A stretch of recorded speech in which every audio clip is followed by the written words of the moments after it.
سلامونه قدرمندو دغه وخت د پیښور کریم سټیډیم کې ولاړ یم چرته چې را سره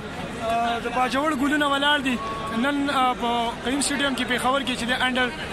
21 گیمز افتتاح وزیر اعظم عمران خان وکړل نو هغه کې چې د خیبر پختونخوا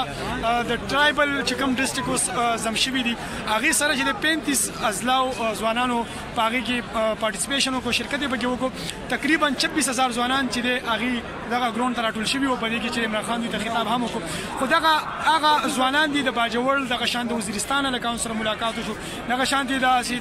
دیر وغیرہ مومن نور ځوانانو سره ملاقات وشو چې دا د دهشتګردۍ چپو وهلي ځوانانو د په مخونو باندې چې د خفګانو نن چې د په مخونو باندې ښکلا راغلی نن په مخونو باندې خوشحالي راغلی نو دینه تاسو کو د جی اس د دې سب په را سوال دی جی اس فوټبال اسوسییشن نه سوال دی څه به وایي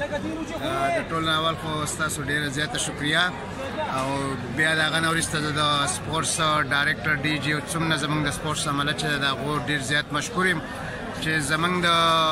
کې پی کې د پاره او بیا زمونږ چې کوم ایکسپرت اعظم شوی د هغه د پاره د کوم سپورتس فیسټیوال یې او د کلاړانو د حوصله افزایي د پاره کوم پروګرام کړو دا غو ډیره زیاته شکریا ده کوم دا د نورسته باز مطلب دا میسج ورکم چې تاسو ایونټس کیږي د کې زمونږ د خاص کر د ایکسپرت کم قبایل چې استو والته په کلاړانو کې کم ټیلنټ دی هغه به مخه تراشي زمونږ سره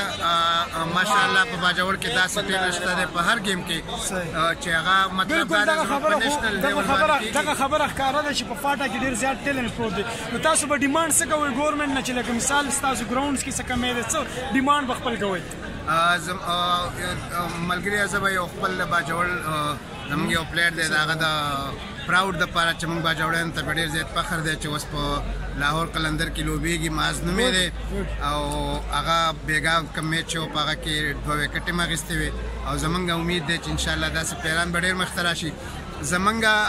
ډیمانډ دا دی چې زمونږ مطلب کم ایکسپرټ دا په هغه کې کومې ایجنسیز دی اوس ورته ډیسټریکټ وایي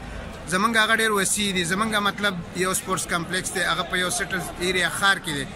کم زمونږ سایډ ته ایریا چې دی په هغه کې مطلب موږ ته ګراوندونه پکار دي هلته زمونږ ډیر ښه پلیران شته دی خو د بدقسمتۍ نه هغو ته فیسیلیټیز نشته دی مطلب دا دی چې هغو ته په یونین انشاءالله دغه ستاسو چې کوم ډیمانډز دي انشاءالله دا به چې د اعلی حکامو ته هم رسیږي خو په اخره کې به راسي ناره لګوئ